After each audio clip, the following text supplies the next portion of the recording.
So it's time for chapter 4. So yesterday we found out that in fact he did have a dragon in his basket. So all of the boys now had a dragon. However, the dragon he'd got was really, really small.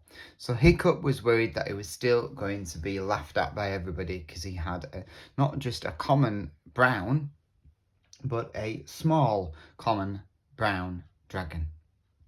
So let's see how the story develops in chapter 4.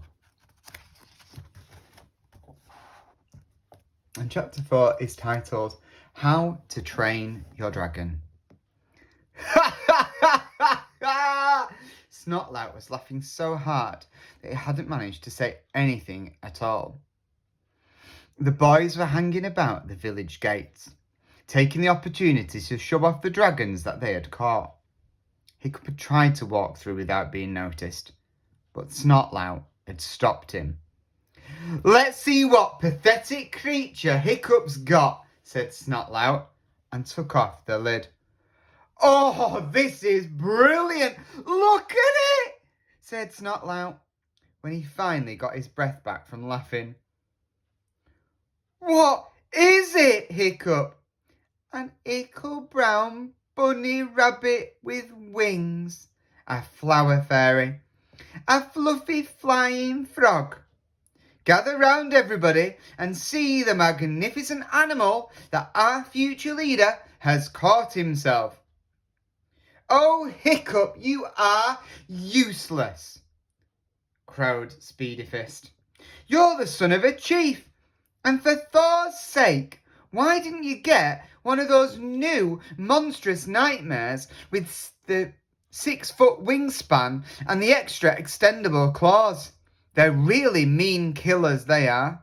"I have one," grinned Snotlout, gesturing to the terrifying looking flame red animal fast asleep in his basket.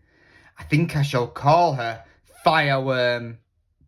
"What are you going to call yours, Hiccup? Sweetums, Sugar Lips, Babyface?"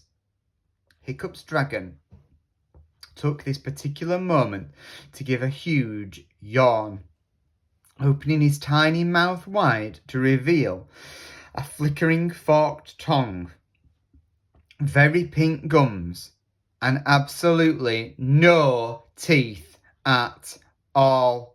Snotlout laughed so hard, Dog's Breath had to hold him upright. "Toothless!" cried Snotlout. "Hiccup has found himself the only toothless dragon in the uncivilized world. This is too good. Hiccup the useless and his dragon toothless." Fishlegs leapt to Hiccup's defence. "Well, you are not allowed that monstrous nightmare that you've got there, Snot-faced Snotlout. Only the son of a chief is allowed a monstrous nightmare. That fireworm dragon is Hiccup's by right." Snotlout's eyes narrowed. He grabbed Fishleg's arm and twisted it viciously behind his back. "Nobody's listening to you, you plankton-hearted fish-leg disaster area," sneered Snotlout. "Thanks to you and your snivelling, sneezing disability, the whole military operation was nearly a total disaster. When I'm chief of this tribe, the first thing I'm going to do is boot anybody with a pathetic allergy like yours straight out into exile. You're not fit to be a hooligan." Fishlegs went very white in the face, but he still managed to gasp out, "But you're not going to be chief of the tribe. Hiccup is going to be chief of this tribe." Snotlout dropped Fishleg's arms and advanced menacingly on Hiccup. "Oh, he is he?" jeered Snotlout. "So I'm not allowed that monstrous nightmare, am I? Our future leader is keeping very quiet about it, isn't he? Come on, Hiccup. I'm stealing your inheritance. What are you going to do about it then, eh?" The boys all looked solemn. Snotlout really had broken an ancient Viking rule. Hiccup should challenge you for the dragon, said Fishlegs slowly, and everyone swivelled round to look expectantly at Hiccup. Oh, brilliant, muttered Hiccup under his breath. Thank you, Fishlegs. My day just gets better and better. Snotlout was a great brute of a boy who didn't really need Dog's Breath's help when it came to bashing people up.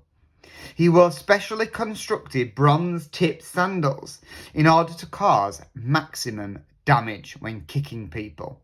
Hiccup tried to stay out of his way as much as he possibly could, but he couldn't ignore this insult to his status. Now Fishlegs had hopefully pointed it out without looking like a coward in front of the other boys.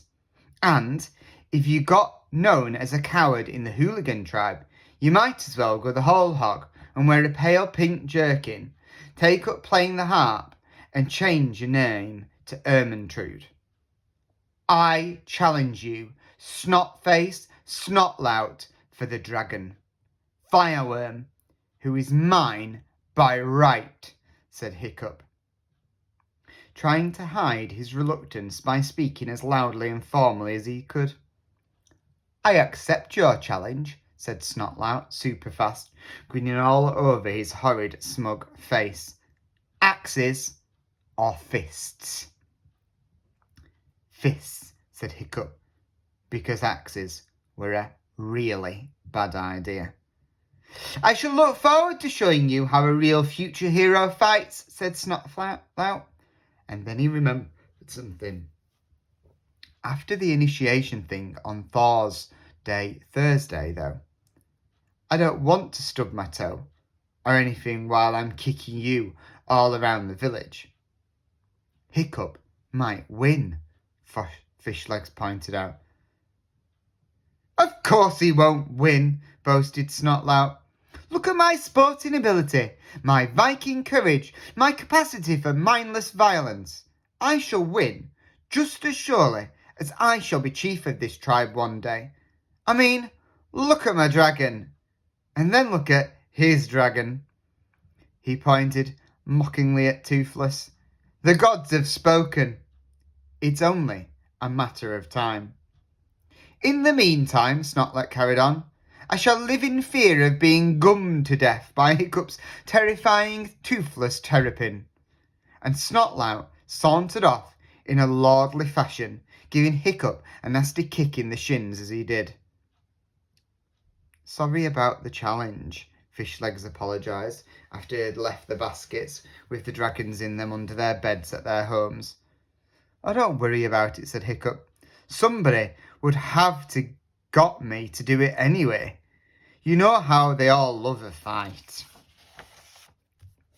Fishlegs and Hiccup were going to the Great Hall to look for the book Gobber had recommended, How to Train Your Dragon by Professor Yobbish.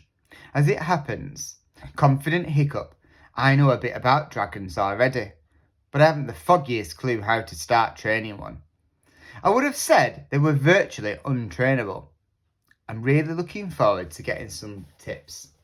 The Great Hall was a hullabaloo of younger barbarians fighting, yelling and playing the popular Viking game of Bashyball, which is a very violent contact sport with lots of contact and very few rules. Hiccup and Fishlegs found the book tucked away in the fireplace, practically in the fire. Hiccup had never noticed it before. He opened the book. I've included a basic replica of How to Train Your Dragon by Professor Yibbish here, in order that you can share the experience with Hiccup of the opening that book for the first time, full of hope and interest and expectation. You'll have to imagine that the cover is unusually thick, with huge golden clasps, and that some scribe has covered it in elaborately fancy gilt lettering. It looks very inviting indeed.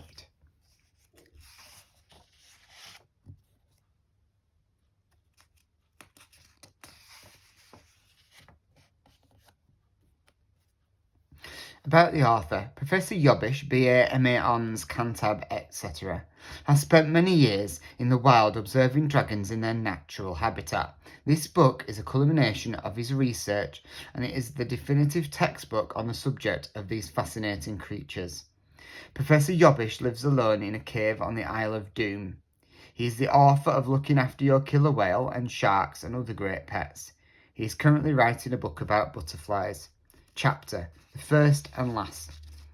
The golden rule of dragon training is to yell at it. The louder the better. The end. How would you train a dragon? Look inside for all the answers in Professor Yobbish's hugely entertaining and informative book.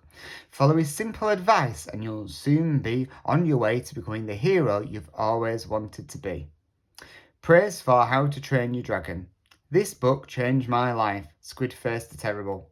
A brilliant book. The Meathead Monthly. Nobody yells better than Professor Yobbish. This is a sensitive and well-researched book that contains all the information you will need to turn your dragon into a pussycat. The Cooligan Observer. Yobbish is a genius. The Viking Times. Price: 1 smallish chicken and 20 oysters. That's it, said Hiccup, furiously turning the book upside down and shaking it, trying to see whether there was anything other than a single page of paper inside it. Hiccup put the book down. His face was unusually grim. Okay, fish legs, he said. Unless you're any better at yelling than I am, we're on our own. We're going to have to work out our own method of dragon training. And that's the end of chapter 4.